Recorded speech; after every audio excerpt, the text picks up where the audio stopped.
2024 will be the best year for ABS-CBN. Sa ginanap na corporate Christmas party ng ating ABS-CBN, nagbitaw ng isang makahulugang pangako ang Pangulo at CEO ng Kapamilya Network na si Carlo Lopez Katigbak na nagbigay ng sigla at pag-asa sa lahat ng mga patuloy na nagtitiwala at sumusuporta sa pinakamalaking media entity sa bansa.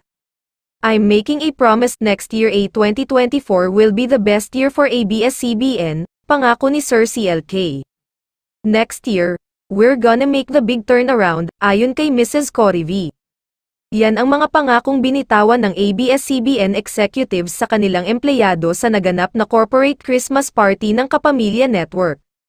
Ayon pa sa Kapamilya Top Honcho, hindi man madali ang kanilang tatahakin sa kanilang patuloy na pagsulong dahil sa mga hamon at pagsubok na darating, siniguro niya na mas bago at mas malakas na ABS-CBN ang makikita ng mga kapamilya sa darating na 2024. Marami naman ang nagsasabi na baka sa prangkisa o channel o frequency ang tinutukoy ni Sir CLK. Ipinaliwanag ko na po sa isang post na digital presence at international market ang kanilang mas palalakasin, isa pa, mas maraming kwento ang kanilang ihahatid sa mga katuwang nilang platform at estasyon. Maaalalang sinabi ni Sir Gabby Lopez, na sa mga susunod na taon, ang ABS-CBN ay maiiba sa ABS-CBN na nakasanayan natin.